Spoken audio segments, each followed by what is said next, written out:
Let's take a gentle journey back in time, back to ancient Macedonia, where mountains meet the Aegean Sea, and where one young man's dream would reshape the entire known world.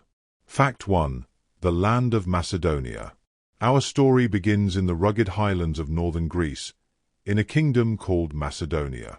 This was a land of mountains and forests, of warriors and horsemen, a place the southern Greeks sometimes looked upon as half barbaric, not quite civilized.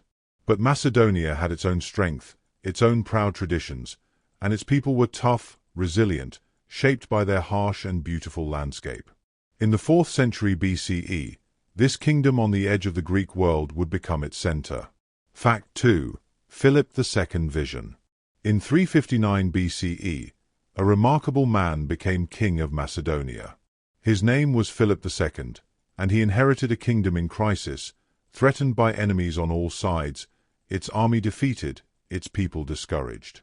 But Philip had vision. He saw what Macedonia could become.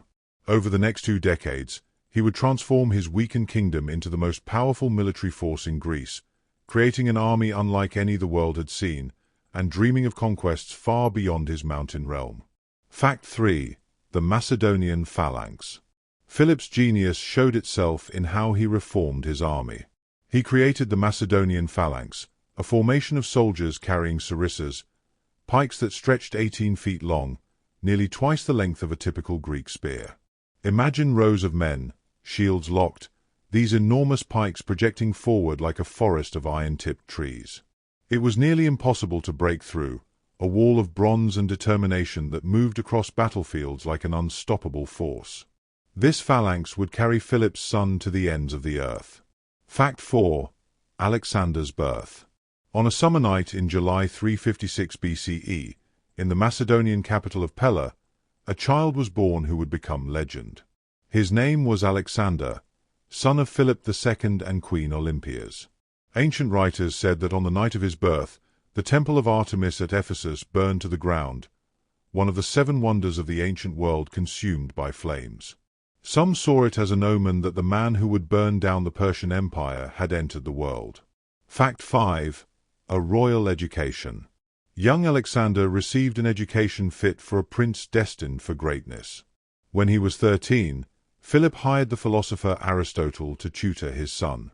For 3 years, in a peaceful sanctuary called the Miasa, Alexander studied philosophy, medicine, science, and literature. Aristotle gave him a copy of Homer's Iliad, which Alexander treasured his entire life, keeping it under his pillow alongside his dagger. The young prince memorized the epic, dreaming of becoming like his hero Achilles, a warrior who would achieve immortal glory. Fact 6. Bucephalus. When Alexander was about 12 years old, a horse dealer brought a magnificent black stallion to Philip's court. The horse was wild, untamable, and Philip was ready to send it away. But young Alexander noticed something. The horse was afraid of its own shadow. He asked his father for a chance to tame it, turned the horse to face the sun so it couldn't see its shadow, and then mounted it successfully. Philip reportedly wept with joy, saying, "My son, seek out a kingdom worthy of your greatness, for Macedonia is too small for you." The horse's name was Bucephalus, and he would carry Alexander across thousands of miles, becoming one of history's most famous horses. Fact 7. Battle of Chaironeia. In 338 BCE, when Alexander was just 18, he fought alongside his father at the Battle of Chaironeia against a coalition of Greek city-states, including Athens and Thebes. Philip gave his young son command of the cavalry on the left wing.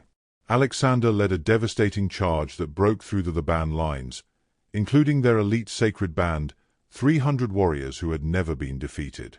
After this battle, Philip became the de facto ruler of Greece. The young prince had proven himself in blood and battle, showing he was truly his father's son. Fact 8. The assassination.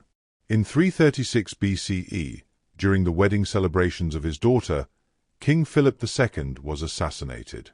A bodyguard named Pausanias struck him down in the theatre at Aegae, the old Macedonian capital. The reasons remain mysterious even now. Was it a personal vendetta? A conspiracy? Some whispered that Alexander's mother Olympias might have been involved, though nothing was ever proven. Whatever the truth, at just 20 years old, Alexander inherited his father's throne and his father's dreams of conquering Persia. The world would never be the same.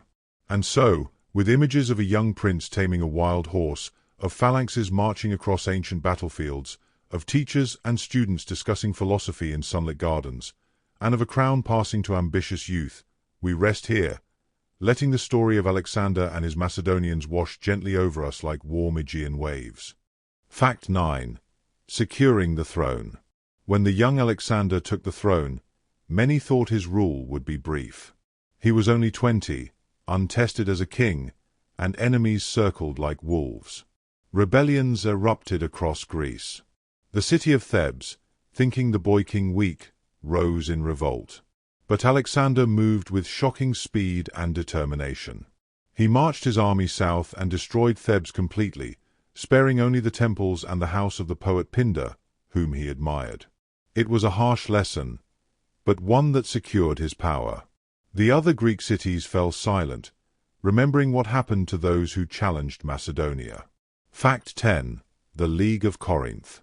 Alexander didn't just want to rule Greece through fear.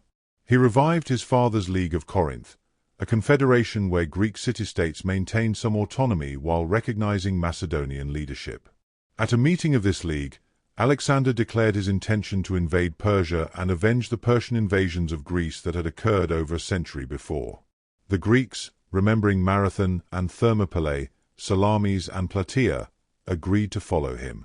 At 21 years old, Alexander was ready to launch the greatest military expedition the world had ever seen. Fact 11. The size of his army.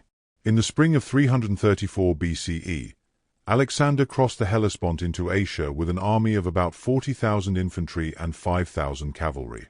This might sound like a vast force, but consider, he was invading the Persian Empire, which stretched from the Mediterranean to India, which could field armies hundreds of thousands strong. Alexander was leading what amounted to a small expeditionary force into the largest empire the world had ever known. It was audacious. It was almost mad. But Alexander had supreme confidence in his men, his tactics, and his destiny. Fact 12. Crossing the Hellespont. When Alexander's army crossed the Hellespont, the narrow strait dividing Europe from Asia, the young king performed a symbolic act. He stood at the prow of his ship in full armor and hurled his spear into Asian soil, claiming the continent as spear-won territory. Then, when he landed, he visited the ruins of Troy, where Achilles had fought in Homer's epic. Alexander sacrificed at Achilles' tomb and ran naked around it, as was the custom. He was declaring himself a new Achilles, beginning a new epic. History and myth were blending together in that moment on the shore. Fact 13. Battle of the Granicus. Alexander's first major test came almost immediately. Persian satraps gathered their forces at the Granicus River to stop the Macedonian invasion before it could truly begin. The Persians held the far bank, their cavalry waiting on higher ground. Alexander's generals advised caution, but the young king refused to wait. He led the charge himself, plunging into the river with his cavalry. In the desperate fighting, Alexander's helmet was split by a Persian sword, and he was saved only when his general Cletus struck down his attacker. The Macedonians won the day, and Asia lay open before them. Fact 14. Liberator or conqueror. As Alexander marched through Asia Minor, he presented himself as a liberator, not a conqueror. Many of the Greek cities along the coast had been under Persian rule, and Alexander freed them, establishing democracies and refusing tribute. The people welcomed him with flowers and celebrations. Of course, Alexander was also pragmatic. He needed supplies, allies, and safe passage. But there was genuine idealism too. He saw himself as spreading Greek culture and freedom, even as he built an empire. The line between liberation and conquest has always been blurry, viewed differently by the liberator and the liberated. Fact 15. The Gordian Knot. In the city of Gordium, capital of ancient Phrygia, there was a famous puzzle. An ox cart stood in the temple, its yoke tied to a pole with an impossibly complex knot. Legend said that whoever could untie the Gordian knot would become ruler of all Asia. Many had tried. All had failed. When Alexander visited the temple, he examined the knot carefully. Then, according to tradition, he drew his sword and sliced through it with one stroke. Some say he actually found a clever way to untie it, pulling out a pin that held it together. Either way, the message was clear. Alexander would not be bound by impossible problems. He would find solutions, even if they were unconventional ones. Fact 16. The Persian Royal Road. As Alexander pushed deeper into the Persian Empire, he traveled along the Persian Royal Road, an ancient highway system built by Persian kings that stretched over 1,500 miles from Sardis to Susa. Along this road, the Persians had established stations where royal messengers could change horses, allowing communications to travel across the empire in just days. Now Alexander used this same road system to move his army, turning Persian infrastructure against them. The empire's very veins and arteries were carrying the army that would destroy it. Fact 17. The Battle of Issus. In November 333 BCE, Alexander faced the Persian king Darius III himself at the Battle of Issus, on a narrow coastal plain in what is now Turkey. Darius commanded an army that vastly outnumbered the Macedonians, perhaps 100,000 men to Alexander's 40,000. But the narrow terrain neutralized the Persian numbers. Alexander, as always, led the cavalry charge personally, smashing through the Persian lines and driving straight toward Darius himself. The Persian king, seeing Alexander cutting through his guards, lost his nerve and fled. His army, seeing their king retreat, broke and ran. It was a crushing victory, and all of Darius's treasure, his family, his royal tent, everything fell into Alexander's hands.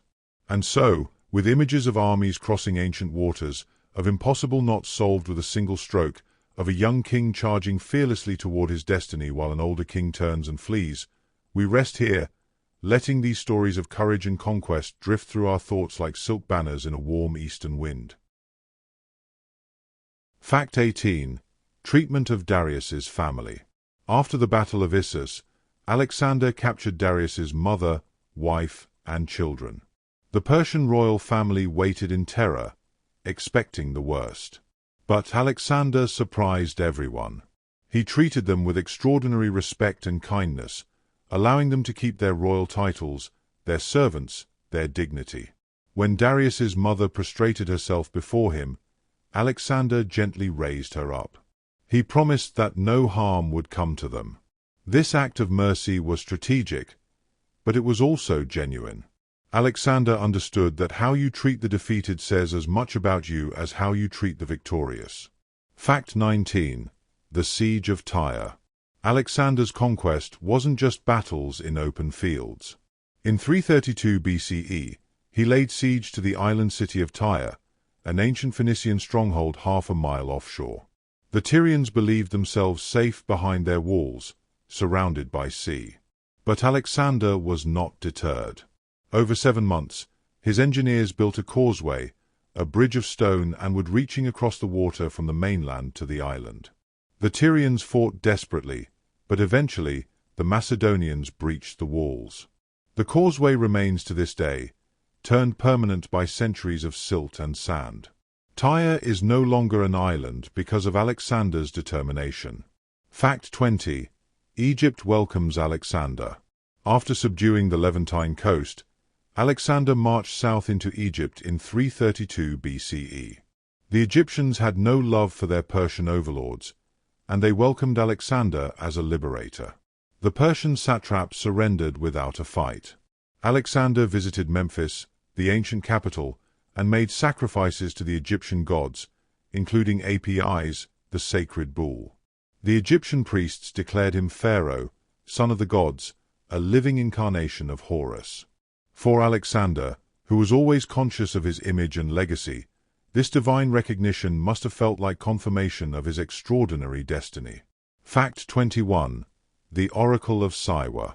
In the western desert of Egypt, Alexander made a dangerous journey across the sands to visit the Oracle of Siwa, an ancient shrine to the god Amun. What happened there remains one of history's mysteries. Alexander entered alone to consult the oracle, and when he emerged, he never revealed exactly what was said. Some sources claim the priest declared him son of Zeus Amun. Others say the oracle confirmed he would conquer the world. Whatever transpired in that desert sanctuary, Alexander came away changed, more confident in his divine mission. His friends noticed the difference. The desert had whispered something to him, and he carried that secret for the rest of his life. Fact 22. Founding Alexandria.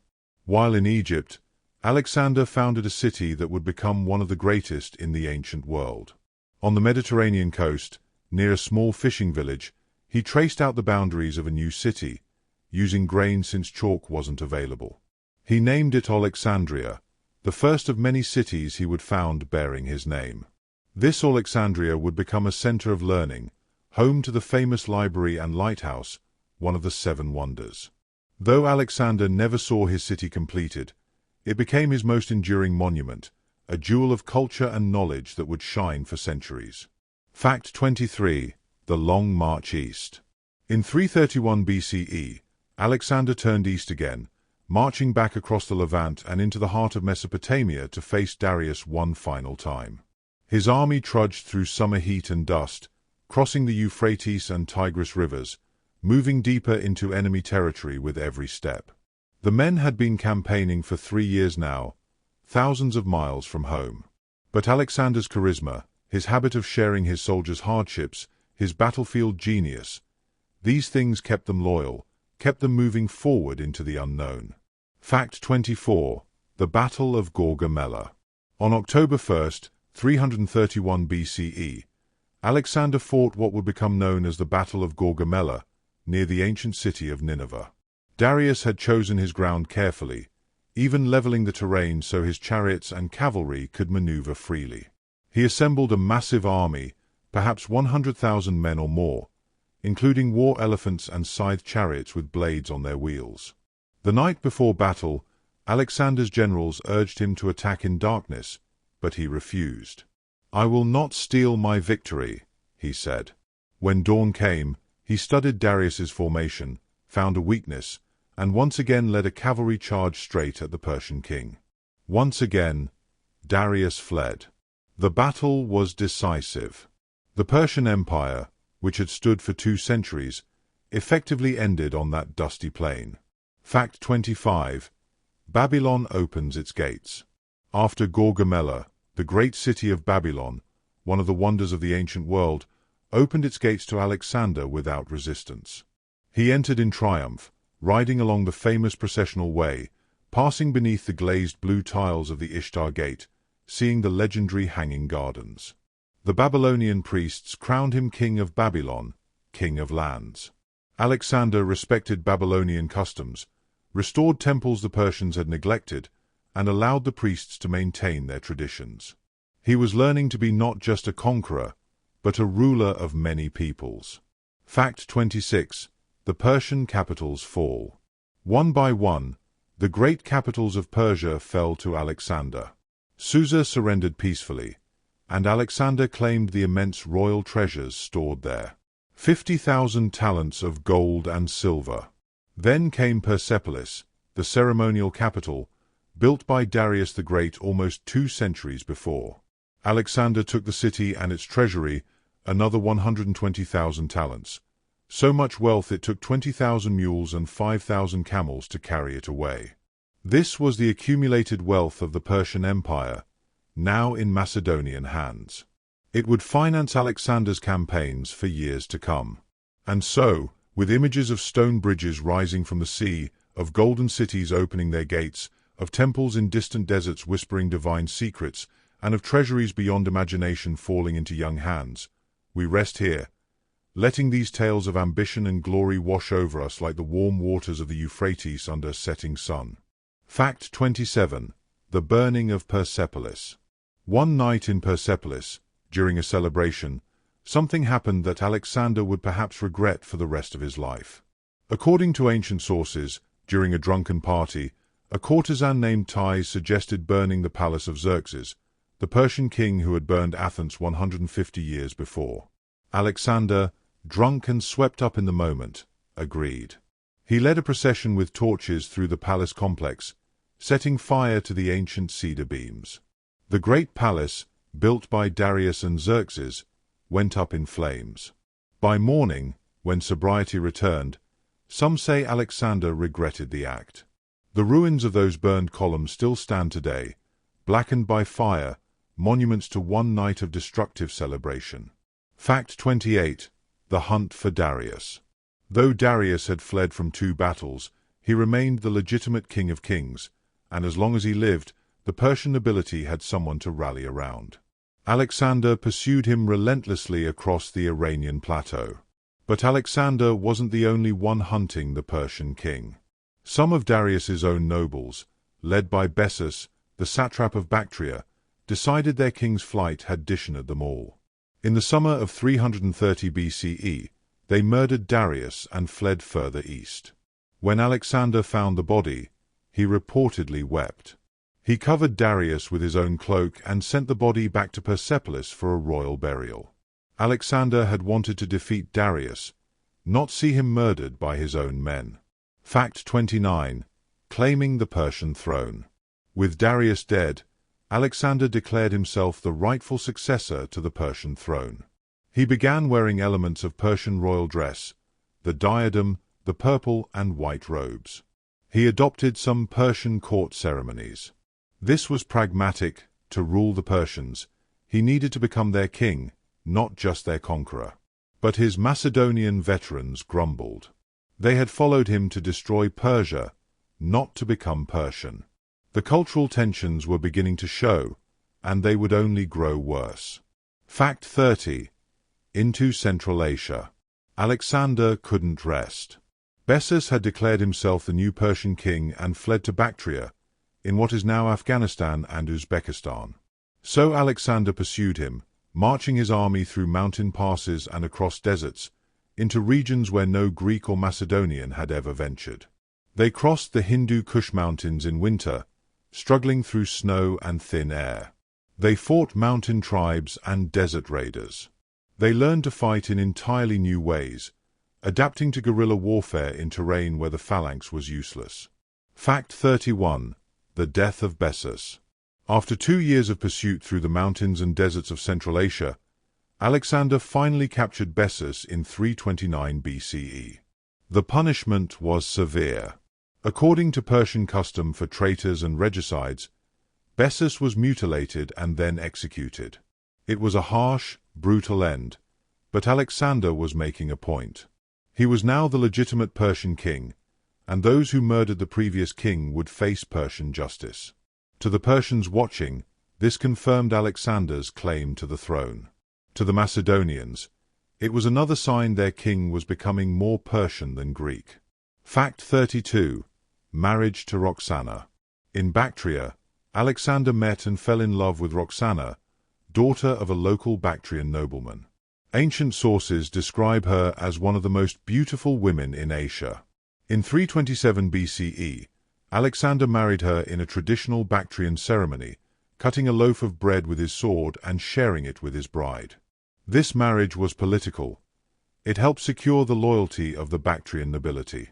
But it also seems to have been a genuine love match. Roxana would remain his wife for the rest of his short life, and she was pregnant with his son when he died. Through this marriage, Alexander was physically binding together East and West. Fact 33. The death of Cletus. The cultural tensions between Alexander's Macedonian identity and his Persian aspirations came to a tragic head in 328 BCE. During a drunken banquet in Samarkand, Alexander got into an argument with Cletus the Black, one of his oldest companions, the very man who had saved his life at the Granicus River years before. Cletus criticized Alexander's adoption of Persian customs and his claim to divine parentage. Insults were exchanged, tempers flared. Alexander, in a drunken rage, seized a spear and killed his old friend. When he sobered up and realized what he'd done, Alexander was devastated. He locked himself in his tent for 3 days, weeping and refusing food, calling out for Cletus. The incident showed the psychological toll the long campaign was taking on everyone, including the king. Fact 34. The conspiracy of the pages. In 327 BCE, a group of young royal pages, noble sons who served Alexander personally, were caught plotting to assassinate him. The conspiracy was discovered, and the pages were executed. But the incident revealed how some of Alexander's own court resented his increasing autocracy and Persian ways. The famous historian Callisthenes, Aristotle's nephew, was implicated in the plot and executed, though his guilt was never clear. Alexander was writing to Aristotle less frequently now. The student was moving beyond his teacher's world. Fact 35. Proskinesis controversy. Alexander tried to introduce proskinesis at his court, the Persian custom of bowing or prostrating oneself before the king. To Persians, this was normal court etiquette. To Greeks and Macedonians, you only bowed like that before gods. Alexander's historian, Callisthenes, openly refused to perform proskinesis, declaring that Alexander was a man, not a god. The incident caused such controversy that Alexander eventually abandoned the attempt to force his Macedonian companions to prostrate themselves. But the damage was done.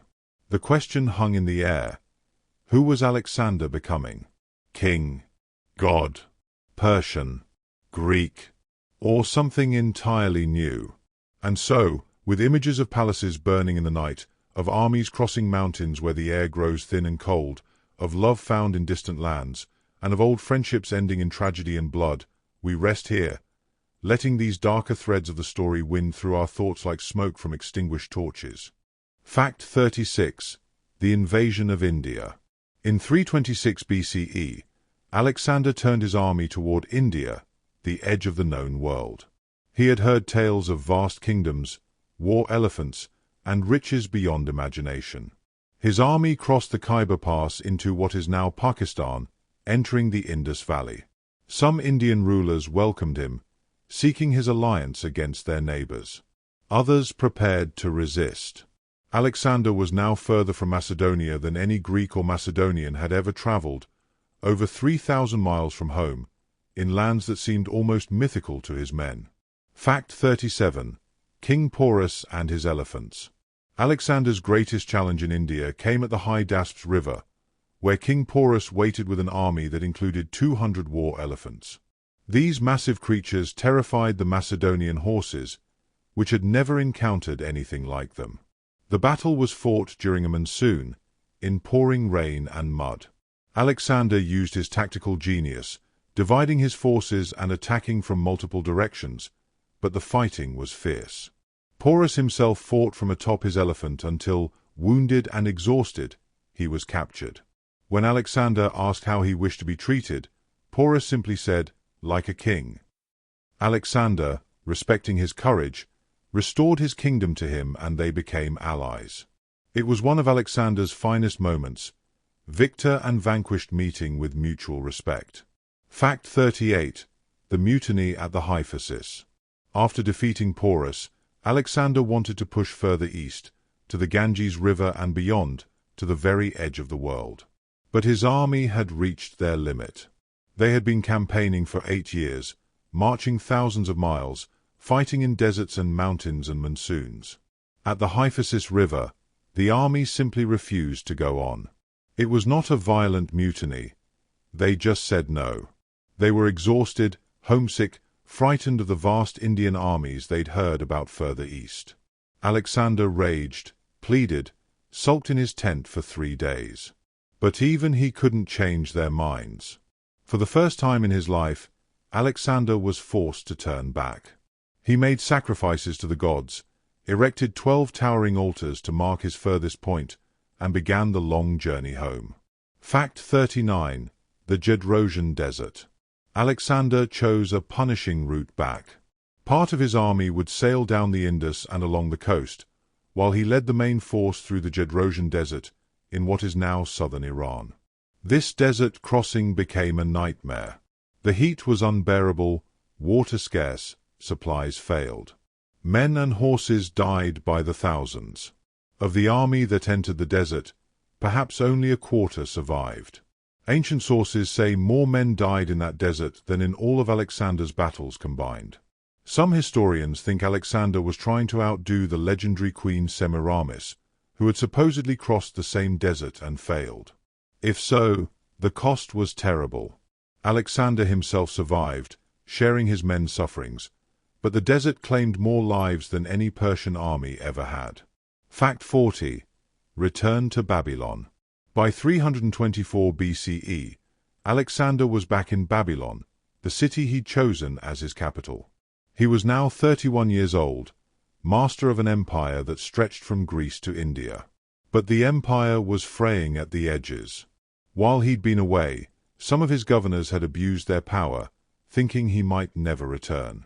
Alexander executed corrupt officials and tried to restore order. He also began planning new campaigns, perhaps Arabia, perhaps the Mediterranean, perhaps even further west. He couldn't seem to stop, couldn't rest, always looking toward the next horizon. Fact 41. The mass wedding at Susa. In 324 BCE, at Susa, Alexander organized a massive wedding ceremony. He and 80 of his officers married Persian noblewomen in a traditional Persian ceremony. Alexander himself married 2 more wives. Statira, daughter of Darius III, and Parysatis, daughter of the previous Persian king. Alexander also encouraged 10,000 of his soldiers to marry their Asian partners. He gave them all generous wedding gifts. This was Alexander's vision, a blending of cultures, Greek and Persian, Macedonian and Asian, creating something new. Not everyone shared his vision. Many of his Macedonian officers felt forced into these marriages and divorced their Persian wives after Alexander's death. Fact 42. The Opis Mutiny. At Opis, Alexander announced he would send home his oldest veterans. 10,000 men who had served faithfully but were now too old or injured to continue. He meant it as an honor, a reward. But the veterans were insulted. They thought they were being replaced by Persians. Years of resentment exploded. The army mutinied, shouting that Alexander should send them all home and campaign with his father Ammon instead. Alexander, furious, leapt down among them, personally arrested the ringleaders, and ordered them executed. Then he withdrew to his quarters for 3 days. When he emerged, he announced he would rely only on Persian troops from now on. The Macedonians, panicked at being cut off from their king, begged forgiveness. Alexander wept, embraced them, and declared all were his kinsmen now. At the reconciliation banquet, 9,000 people ate together. Macedonians, Persians, and others, all drinking from the same cups, all called companions by their king. Fact 43. The death of Hephaestion. In the fall of 324 BCE, Alexander's closest friend Hephaestion died suddenly, probably from illness. Alexander was devastated. Hephaestion had been his companion since childhood, his most trusted general, possibly his lover. Alexander's grief was overwhelming. He cut his hair, refused food, lay weeping beside the body for a day and a night. He executed Hephaestion's doctor for failing to save him. He ordered elaborate funeral rites that cost 10,000 talents. He sent messengers to the oracle of Ammon asking that Hephaestion be worshipped as a hero or god. Alexander threw himself into planning a monument and tomb that would dwarf anything ever built. But he would never see it completed. His own death was only months away. Fact 44. Plans and Omens. In early 323 BCE, Alexander was preparing new campaigns. His plans were grandiose, circumnavigating Arabia, conquering Carthage, exploring the Caspian Sea, perhaps even attempting the far west. But there were omens. A prisoner escaped and sat on Alexander's throne wearing the royal diadem.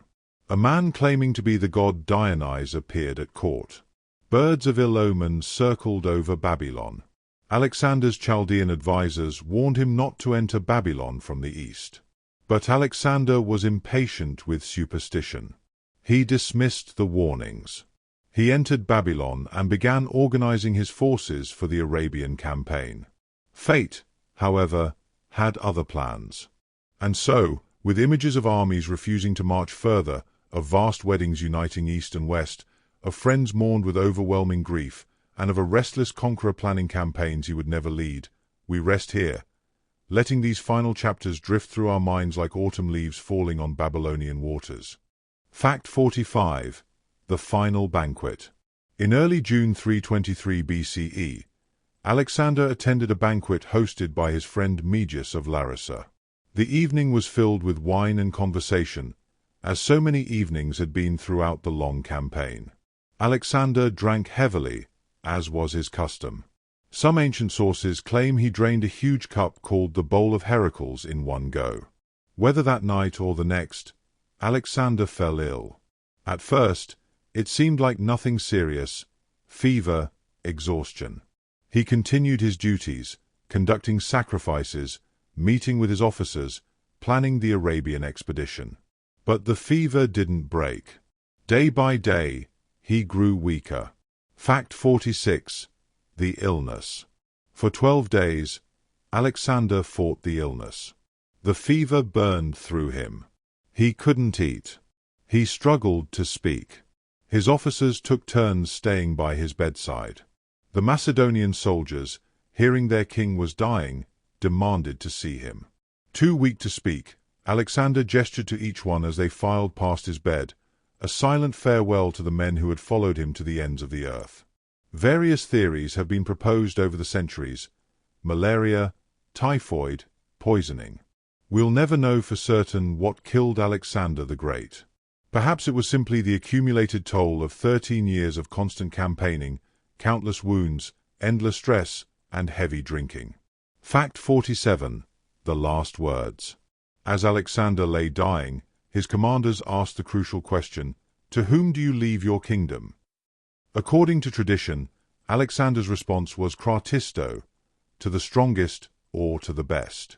Then he pulled the royal signet ring from his finger and gave it to his general Perdiccas. Some sources say his final words were different, that when asked who should succeed him, he whispered to the strongest, knowing it would plunge his empire into war. Whether he meant it as a test, a curse, or simply couldn't think of a better answer, those ambiguous words would doom his empire. Fact 48. Death at 32. On June 10th or 11th, 323 BCE, in the palace of Nebuchadnezzar in Babylon, Alexander died. He was 32 years old. In just 13 years, he had conquered the largest empire the world had ever seen. He had marched his army over 20,000 miles. He had founded 20 cities. He had changed the course of human history. And now, in the height of summer, in a city far from the mountains of his homeland, his extraordinary life came to an end. The world would never see another quite like him. Fact 49. The Disputed Succession. Alexander left no clear heir. His wife Roxana was pregnant, but the child was unborn. Alexander's half-brother Philip III Aridaeus was mentally disabled. The empire had a conqueror but no succession plan.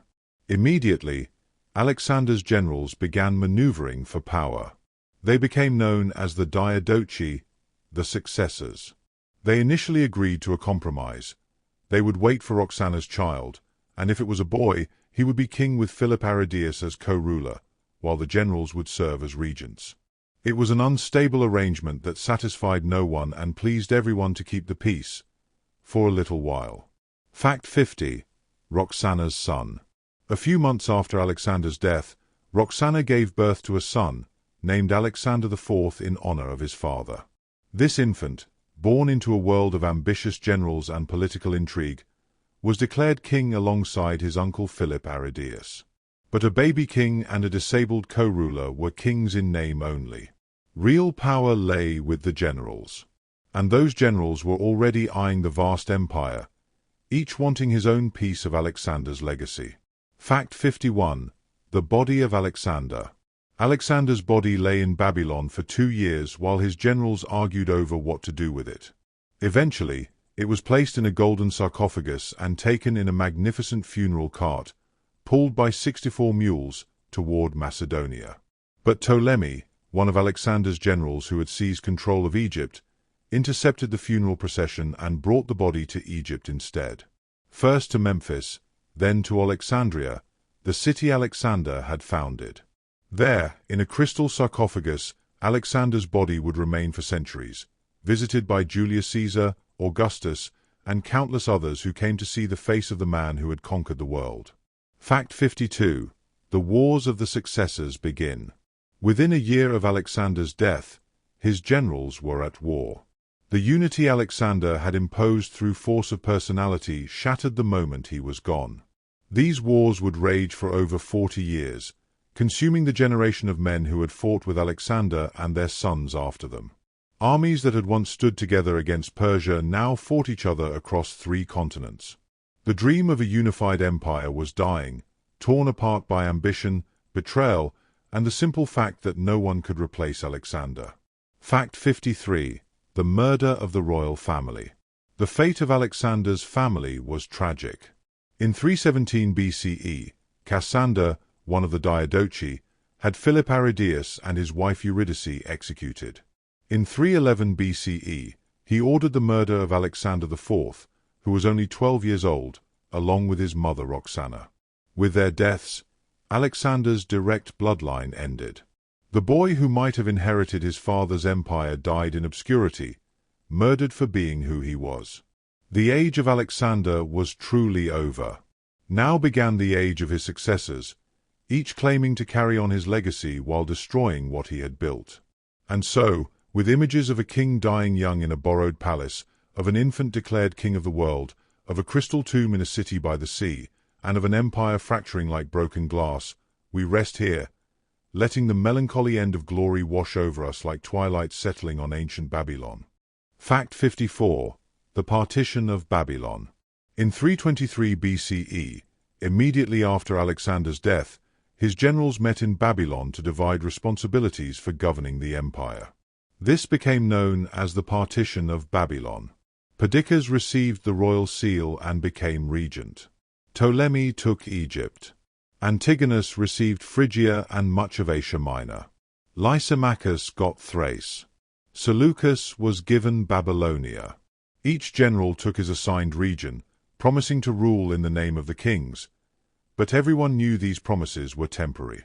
They were already thinking of themselves as kings, not servants. Fact 55. Ptolemy and Egypt.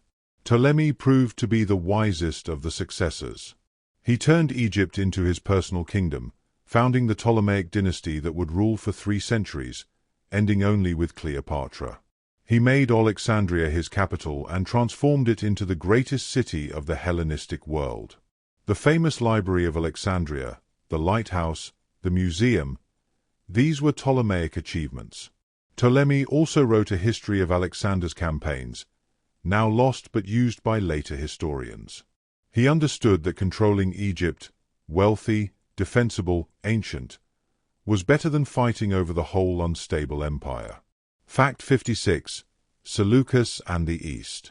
Seleucus took Babylonia and from there built the largest of the successor kingdoms, the Seleucid Empire, stretching from Syria to the borders of India.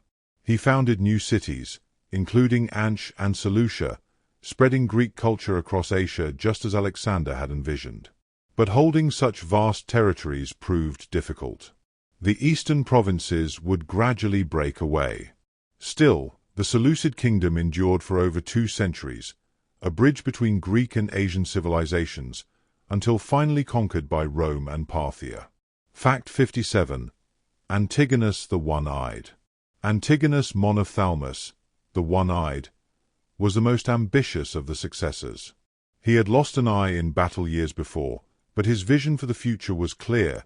He wanted all of Alexander's empire for himself. For 20 years, he fought against coalitions of the other successors. He crowned himself king and seemed on the verge of reuniting Alexander's empire. But in 301 BCE, at the Battle of Ipsus, the other successors united against him. Antigonus died on the battlefield at age 80, still fighting, still dreaming of empire. His ambition died with him. Fact 58. The Hellenistic Kingdoms.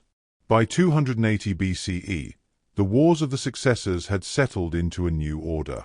3 great Hellenistic kingdoms emerged from Alexander's empire. The Ptolemaic Kingdom in Egypt, the Seleucid Empire across the Near East and Persia, and the Antigonid Kingdom in Macedonia and Greece, ruled by the descendants of Antigonus.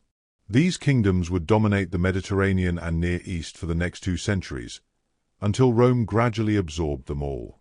They called this era Hellenistic, Greek-like, because while Greek culture spread everywhere, it blended with local traditions, creating something new. Fact 59. The spread of Greek culture. Alexander's conquests had spread Greek culture, language, and ideas across 3 continents. Cities with Greek architecture, theaters, and gymnasiums appeared from Spain to Afghanistan.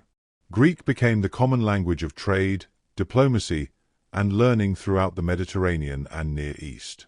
Local populations adopted Greek names, dress, and customs, while Greeks absorbed Eastern influences. This cultural fusion, this Hellenization, was perhaps Alexander's most enduring legacy, more lasting than his empire, more profound than his conquests. Fact 60. Alexandria's Library and Museum. The Library of Alexandria, founded by Ptolemy I or II, became the greatest center of learning in the ancient world. It held perhaps 500,000 scrolls at its height, collecting knowledge from every corner of the known world. Attached to it was a museum, not a building of artifacts but a research institute where scholars lived and worked, supported by royal patronage. Here, scholars translated the Hebrew Bible into Greek, creating the Septuagint. Here, Euclid wrote his Elements of Geometry.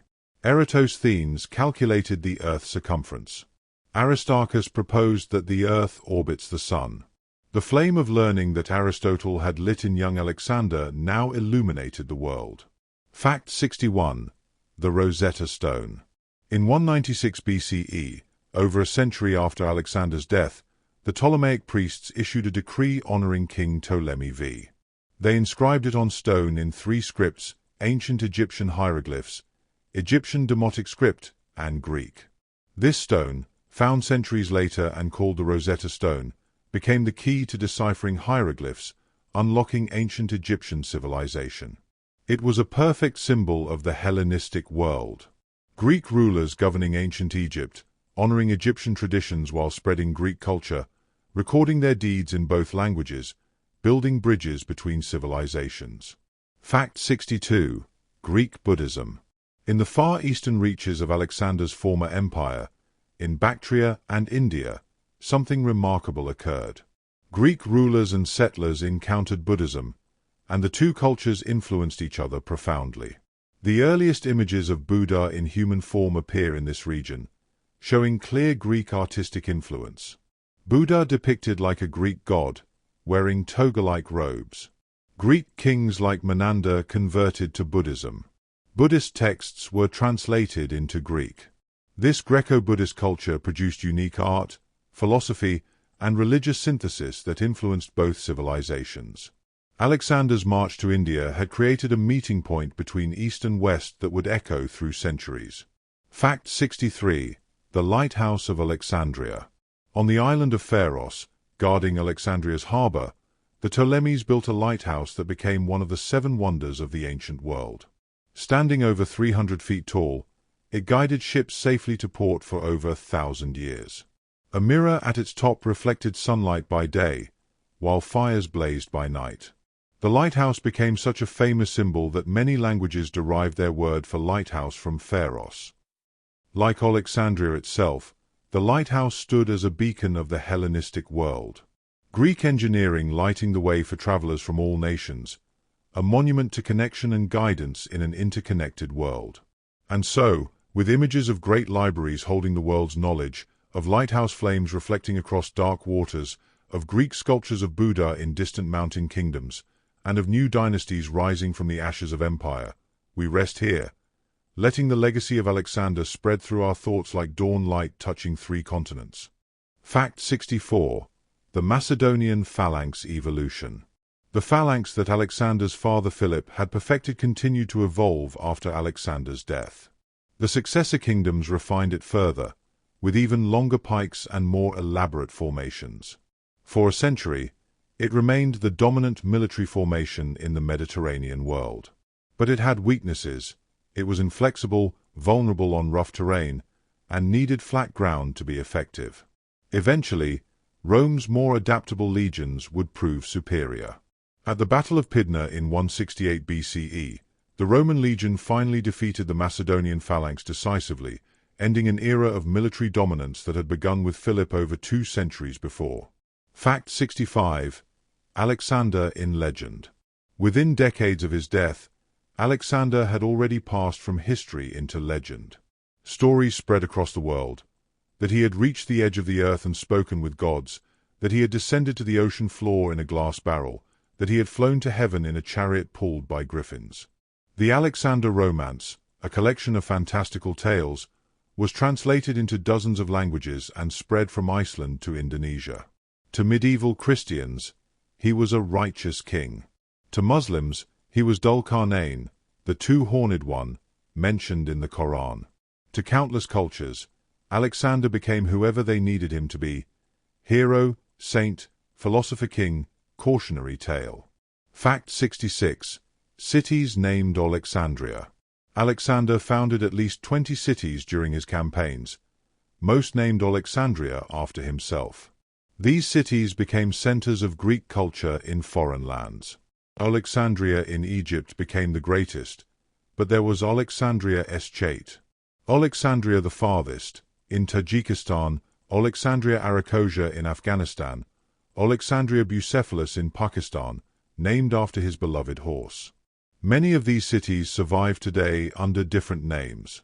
Kandahar in Afghanistan, Herat, Merv, Iskenderun in Turkey. These cities stand as permanent marks on the map, Alexander's footprints across the ancient world. Fact 67. The Companion Cavalry. Alexander's elite cavalry unit, the Companions, were the hammer to the phalanx's anvil. These were Macedonian nobles who had grown up riding and fighting, and they followed Alexander with absolute loyalty. They wore bronze armor and rode without stirrups, which hadn't been invented yet, using only their knees and balance to control their horses in battle. Alexander always led them personally, charging at the critical moment, breaking enemy lines. After his death, the tradition continued in the successor kingdoms, but it was never quite the same. The Companions had been Alexander's brothers in arms, and that bond died with him. Fact 68. Hellenistic science. The Hellenistic period saw an explosion of scientific achievement. In Alexandria, Archimedes discovered principles of buoyancy and leverage, allegedly saying, "Give me a place to stand and I shall move the earth." Eratosthenes not only calculated Earth's circumference but also created latitude and longitude. Hipparchus catalogued over 1,000 stars and discovered the precession of the equinoxes. Heron of Alexandria invented the first steam engine, though it was considered a novelty, not a practical tool.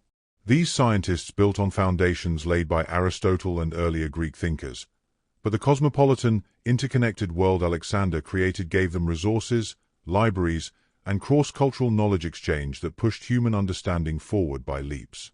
Fact 69. Cleopatra's Kingdom. The last ruler of Ptolemaic Egypt was Cleopatra VII, who died in 30 BCE, exactly 293 years after Alexander. She was ethnically Greek, a descendant of Ptolemy, but she was the first of her dynasty to actually learn to speak Egyptian. She was brilliant, multilingual, politically astute. She allied with Julius Caesar, then with Mark Antony, trying to preserve Egyptian independence against Rome's expansion. When she failed and took her own life, the age of the Hellenistic kingdoms finally ended. Egypt became a Roman province. Alexander's world had lasted 3 centuries, but Rome was writing the next chapter now. Fact 70. The Jewish Diaspora. Alexander's conquests had profound effects on Jewish history. When Alexander visited Jerusalem, according to tradition, the Jewish high priest showed him prophecies from the book of Daniel that seemed to predict his coming. Whether this actually happened or not, Alexander treated the Jews favorably. After his death, many Jews migrated to the new Greek cities, particularly Alexandria, where they formed a large community. They began speaking Greek, reading Greek philosophy, blending Jewish and Greek thought in ways that would influence Christianity centuries later. The Septuagint translation of Hebrew scriptures into Greek happened in Alexandria. Without Alexander's conquests creating this Greek-speaking Jewish diaspora, early Christianity would have looked very different. Fact 71. The question of divine status. Was Alexander truly seeking to be worshipped as a god? Or was it political pragmatism, a way to unite his diverse empire under divine kingship, as was traditional in Egypt and Persia? Scholars still debate this. Alexander certainly encouraged the idea at times. His visit to Siwa, his adoption of Persian royal customs, his request for cities to worship him. But he also seemed genuinely torn between his Greek upbringing, which saw clear lines between gods and mortals, and the Eastern traditions of divine kingship. Perhaps he himself didn't know what he believed. Perhaps, after achieving what seemed impossible, after conquering the known world by age 30, the line between human and divine did seem to blur, at least to him. Fact 72. Alexander's influence on Rome. The Romans were fascinated by Alexander. Julius Caesar wept when he saw a statue of Alexander, lamenting that at the age when Alexander had conquered the world, Caesar had accomplished nothing. Augustus visited Alexander's tomb in Alexandria and reportedly accidentally knocked off the nose while leaning in to kiss the preserved face. Roman generals styled themselves as new Alexanders. The Roman Empire itself can be seen as a response to Alexander. Rome succeeded where he failed, creating a lasting empire with stable institutions. But Rome's eastern expansion, its adoption of Hellenistic culture, its very concept of world empire, all of these bore Alexander's influence. Fact 73. The Lost Tomb. After centuries on display in Alexandria, Alexander's tomb disappeared from history. Ancient sources mention it being visited by Roman emperors through the 3rd century CE, but then, silence. No one knows what happened. Was it destroyed in riots or warfare? Hidden to protect it from desecration? Lost in an earthquake?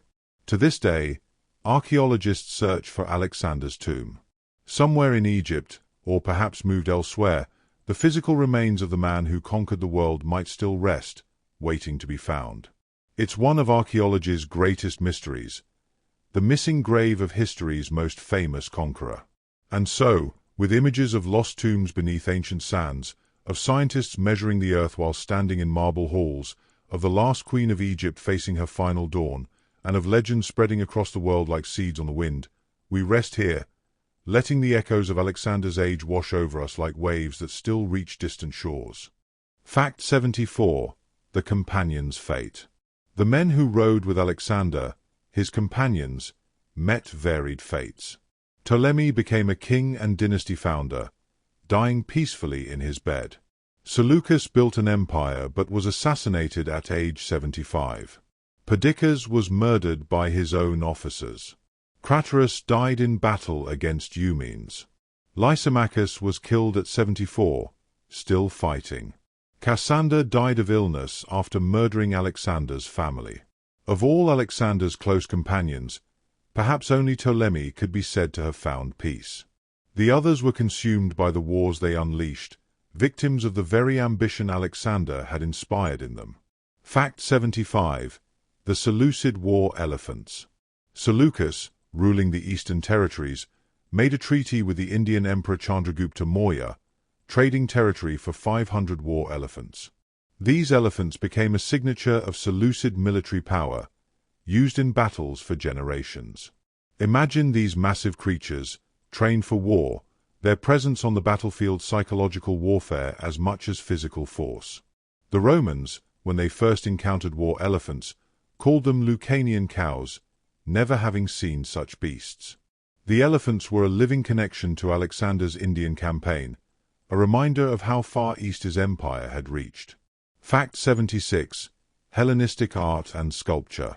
Hellenistic art broke from the classical Greek style in profound ways.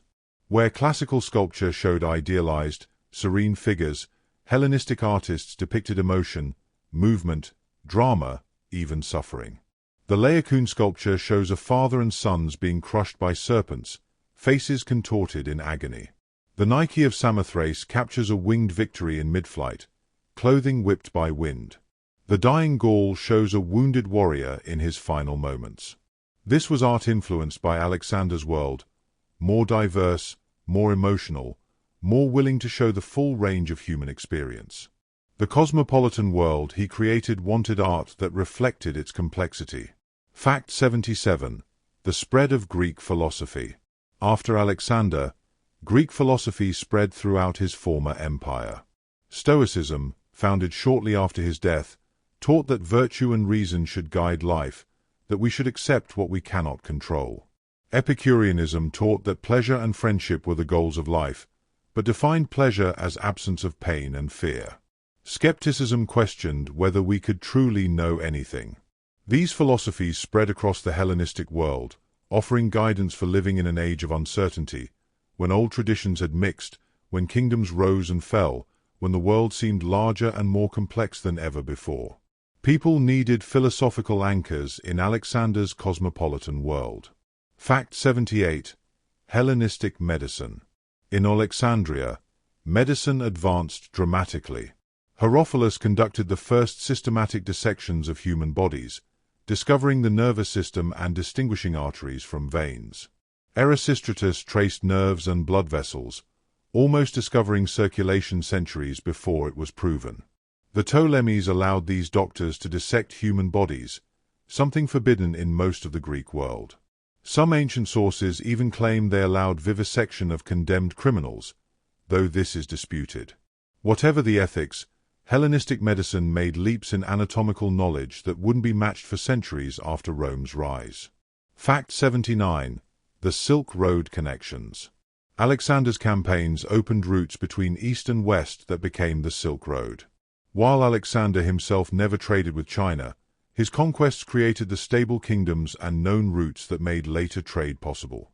Greek kingdoms in Bactria and India became intermediaries, passing Chinese silk westward and Mediterranean goods eastward. The connections Alexander forged, the cities he founded, the roads he traveled, these became the framework for trade networks that would link China, India, Persia, and the Mediterranean for centuries. His military campaigns had inadvertently created the infrastructure for the world's first global trade network. Fact 80. Koine Greek. After Alexander, a common form of Greek called Koine, meaning common, became the lingua franca of the Eastern Mediterranean and Near East. It was simpler than classical Attic Greek, easier for non-native speakers to learn. This was the Greek of the Septuagint Bible, the New Testament, the language that allowed a Jewish carpenter's teachings in Galilee to spread across the Roman Empire. Koine Greek united diverse peoples, allowing ideas, trade, and culture to flow across Alexander's former empire. Language might have been his most enduring conquest. Even Rome, when it conquered the Hellenistic kingdoms, adopted Greek as the language of educated discourse. Fact 81. The Parthian Empire. In the eastern reaches of the Seleucid Empire, a new power rose, the Parthian Empire. Originally from the Iranian plateau, the Parthians gradually conquered the eastern Seleucid territories in the 3rd and 2nd centuries BCE. They built an empire that would stand for nearly 5 centuries, a rival to Rome, controlling the Silk Road trade routes. The Parthians represented a resurgence of Persian power after centuries of Hellenistic dominance. Yet even they couldn't escape Greek influence. Parthian kings used Greek on their coins, incorporated Hellenistic art, and maintained the cultural fusion Alexander had begun. The East was reasserting itself, but it had been permanently changed by Alexander's passage. Fact 82. The mystery of Alexander's plans. When Alexander died, he left behind written plans, the last plans or hypomnemata. Ancient sources describe them as incredibly ambitious, building 1,000 warships to conquer the western Mediterranean, constructing monumental tombs and temples, resettling populations between Europe and Asia to promote unity. His successors read these plans and voted unanimously to ignore them. They were too expensive, too impractical, too grand. Were these really Alexander's plans? Or were they invented by someone else, perhaps Perdiccas, to justify abandoning certain policies? We'll never know for certain. But real or not, they captured something true about Alexander: his inability to think small, his vision always reaching beyond the possible. Fact 83. The fate of Bucephalus. Alexander's beloved horse Bucephalus died in 326 BCE, after the battle with King Porus in India. The horse was around 30 years old, ancient for a war horse. Some sources say he died from battle wounds, others from old age and exhaustion. Alexander was heartbroken. He founded a city on the spot where Bucephalus died, naming it Alexandria Bucephalus, a monument to a friendship between man and horse that had lasted nearly 20 years and crossed most of the known world. That city still exists today, probably near modern Jhelum in Pakistan, a testament to a boy's bond with a wild stallion that no one else could tame. And so, with images of elephants marching to war in distant lands, of dissection tables in Alexandria revealing the body's secrets, of caravans carrying silk along roads Alexander's armies had traveled, and of a great horse finally resting after carrying his rider to the edge of the world, we rest here, letting these threads of legacy weave through our thoughts like patterns in ancient tapestries. Fact 84. The Bactrian Kingdom. In the mountains of Central Asia, one of the most fascinating Hellenistic kingdoms arose. Greco-Bactria. Greek rulers governed territories in what is now Afghanistan and Uzbekistan, maintaining Greek language and culture in one of the most remote regions Alexander had conquered. These Greek kings defended their borders against nomadic invasions, minted beautiful coins showing their faces alongside Greek gods, and built cities with Greek theaters and temples in the shadow of the Hindu Kush. For nearly 2 centuries, this isolated outpost of Hellenistic civilization endured, a testament to how deeply Alexander's conquests had planted Greek culture in eastern soil. Fact 85. Menander and the Questions. One Greco-Bactrian king, Menander I, who ruled around 160 to 130 BCE, became famous in Buddhist tradition as King Milinda. Buddhist texts tell of philosophical dialogues between Menander and a Buddhist monk named Nagasena, discussing the nature of the self, ethics, and reality.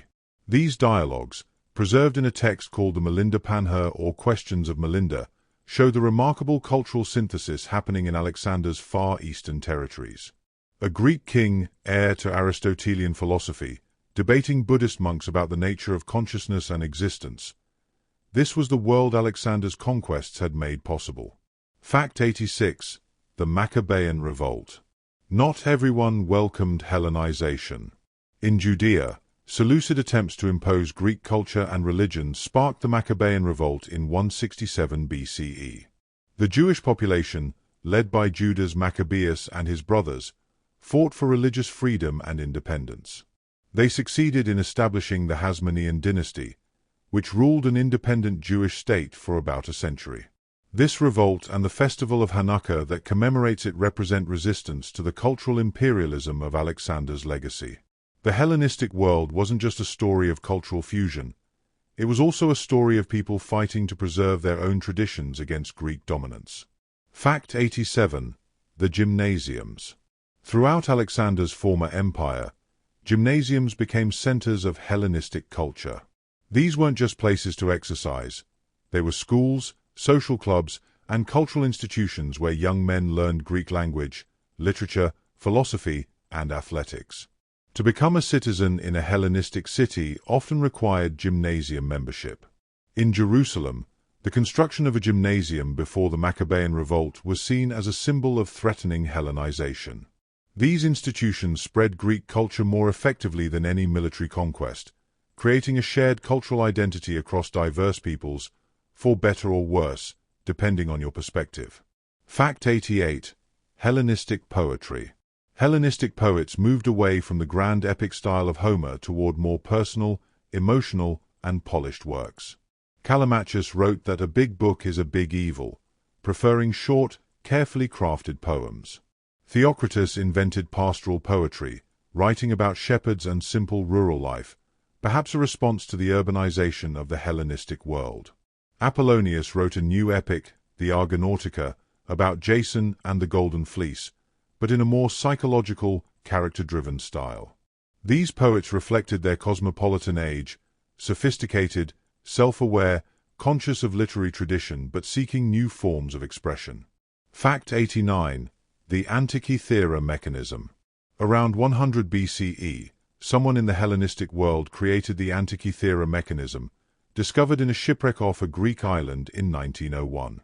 This bronze device, containing dozens of precisely cut gears, could predict astronomical positions and eclipses decades in advance. It's been called the first analog computer, and its sophistication wouldn't be matched for over 1,000 years. This device represents the peak of Hellenistic scientific and technological achievement, the kind of innovation that became possible when Alexander's conquests brought together knowledge from Greece, Egypt, Babylon, and beyond. Fact 90. The Pergamon Library. The Kingdom of Pergamon, in Western Asia Minor, built a library to rival Alexandria's. The rivalry became so intense that Egypt supposedly banned papyrus exports to Pergamon. In response, Pergamon developed parchment, treated animal skins, as a writing material. The word parchment comes from Pergamon. This competition between Hellenistic kingdoms drove innovation and cultural achievement. Later, Mark Antony would supposedly give Pergamon's 200,000 scrolls to Cleopatra for Alexandria's library, a gift of knowledge from one Hellenistic kingdom to another, centuries after Alexander's death. Fact 91. The Colossus of Rhodes. Around 280 BCE, the city of Rhodes built an enormous bronze statue of the sun god Helios, standing about 110 feet tall, to celebrate their successful defense against a siege. The Colossus of Rhodes became one of the 7 wonders of the ancient world. Though it stood for only about 50 years before an earthquake toppled it, it symbolized the wealth, ambition, and artistic achievement of the Hellenistic age. Rhodes, a major naval and commercial power, was wealthy enough to build such monuments. The interconnected trade networks of Alexander's former empire had made such prosperity possible. Fact 92. Women in the Hellenistic age. Women gained some increased opportunities in the Hellenistic world compared to classical Greece. Queens like the Ptolemaic Cleopatras, Berenice II, and Arsinoe II wielded real political power. Women could own property more easily in some Hellenistic kingdoms, and some received education. Female poets like Gnosis and Erinna gained recognition. Female philosophers attended lectures. The status of women varied greatly across the Hellenistic world, and they were certainly not equal to men, but the cosmopolitan mixing of cultures and the need for capable administrators in vast kingdoms did create some new opportunities that hadn't existed in classical Greek polis. Fact 93. Archimedes and Syracuse. Archimedes of Syracuse lived in a Hellenistic Greek city in Sicily during the 3rd century BCE. He was perhaps the greatest mathematician and engineer of antiquity, discovering principles of buoyancy, calculating pi, inventing the Archimedean screw for moving water, and creating war machines to defend his city against Rome. When Syracuse fell to Rome in 212 BCE, Archimedes was killed by a Roman soldier, despite orders to capture him alive. According to legend, his last words were, "Do not disturb my circles," as he was working on a mathematical problem when the soldier found him. His death symbolized Rome's conquest of the Hellenistic world, but also Rome's recognition of and respect for Hellenistic culture. And so, with images of bronze gears predicting the heavens, of monasteries high in Asian mountains where Greek kings debated Buddhist monks, of libraries competing across kingdoms, and of the greatest mathematician of antiquity dying over his geometric circles, we rest here, letting these final threads of the Hellenistic tapestry settle gently around us like starlight on ancient waters. Fact 94. The end of the Hellenistic kingdoms. One by one, Rome absorbed the Hellenistic kingdoms. Macedonia fell first, in 168 BCE at Pydna. The Seleucid Empire fragmented, with Rome taking its western territories while Parthia claimed the east. Egypt held out longest, the final independent Hellenistic kingdom, until Cleopatra's death in 30 BCE. With her passing, the age that Alexander had inaugurated came to an end. Rome had inherited his world, but Rome itself had been profoundly changed by what it conquered. Roman generals read Greek philosophy, Roman children studied Greek literature, Roman artists copied Greek sculptures. The conqueror had been culturally conquered. Fact 95. Alexander in Persian memory. Persians remembered Alexander very differently than Greeks did. In Persian tradition, he was Iskandar Gujastak, Alexander the Accursed, the destroyer who burned Persepolis and ended the Achaemenid Empire. Yet paradoxically, he also became a figure in Persian legend and literature, appearing in Ferdowsi's Shahnameth as a semi-legitimate Persian king. The Persian memory of Alexander is complex, containing both trauma and a grudging acknowledgement of his place in their history. Even in the culture he conquered, Alexander became mythical, though the myth was darker, more ambivalent than in the West. Fact 96. The Shapur inscription. Centuries after Alexander, the Sasanian Persian king Shapur I erected an inscription claiming descent from both Persian emperors and from Alexander. This wasn't historically accurate, but it shows how even Persian rulers who wanted to restore Persian glory couldn't escape Alexander's shadow. They had to somehow incorporate him into their legitimacy. Alexander had so thoroughly changed the world that even those who opposed what he represented had to acknowledge him, to define themselves in relation to him. Fact 97. Alexander in medieval romance. In medieval Europe, Alexander became a model of chivalry and Christian kingship, despite living centuries before Christ. The Alexander romance was one of the most popular books in medieval Europe, translated into Latin, French, German, English, and dozens of other languages. Medieval Europeans saw Alexander as a proto-crusader who had conquered the East. They imagined him visiting paradise, meeting biblical figures, and receiving Christian blessings. They completely remade him in their own image, as cultures have always done with Alexander, seeing in him whatever they needed to see. Fact 98. The Lost Conquests. Alexander's most lasting conquests were the ones he didn't intend. He never planned to spread Greek language and culture so thoroughly. He didn't set out to create the scientific and philosophical achievements of the Hellenistic age. He didn't mean to open trade routes between China and the Mediterranean. He certainly didn't plan for Greek Buddhist synthesis or for his campaigns to be studied in military academies for 2,000 years. The unintended consequences of his ambition shaped history far more than his intended goals. He wanted to conquer the world and be remembered as the greatest warrior. He did both, but his real legacy was what emerged afterward, from the chaos and fusion his conquests created. Fact 99. The question of greatness. Was Alexander truly great? He was certainly one of history's most brilliant military commanders, never losing a battle.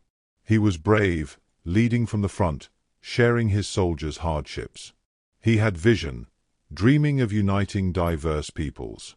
But he was also cruel at times, destroying cities that resisted. He grew increasingly autocratic, paranoid, executing old friends. He drank too much. His empire collapsed immediately after his death, suggesting his skills as conqueror outweighed his skills as statesman. Perhaps great means simply having enormous impact, for good or ill. By that measure, Alexander certainly was great. He changed the world, and we still live in the echoes of that change. Fact 100. The Eternal Youth. Alexander died at 32, forever young in history and legend. He never grew old, never saw his empire crumble, never experienced the compromises and disappointments that come with age. In this, perhaps, lies part of his eternal appeal. He represents pure ambition, undiluted by wisdom or caution, and tempered by the weight of years. His Peter Pan with an army, the boy who conquered the world and never had to grow up, never had to manage what he'd won.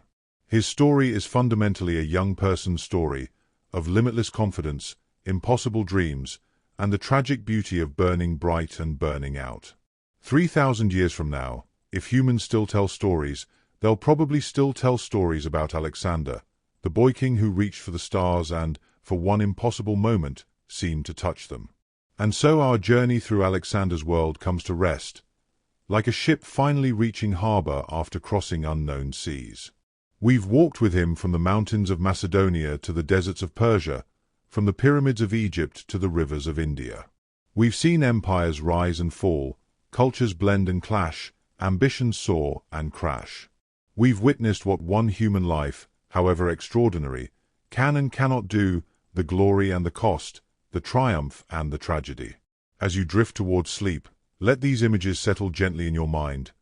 Young Alexander taming Bucephalus in a sunny courtyard, the phalanx advancing like a forest of spears, the lighthouse of Alexandria guiding ships home, libraries full of scrolls holding the world's knowledge, a crystal tomb lost somewhere beneath the sand, and always, always, that restless young king on his horse, riding toward the horizon, toward glory, toward legend, toward the immortality he so desperately sought and so completely achieved.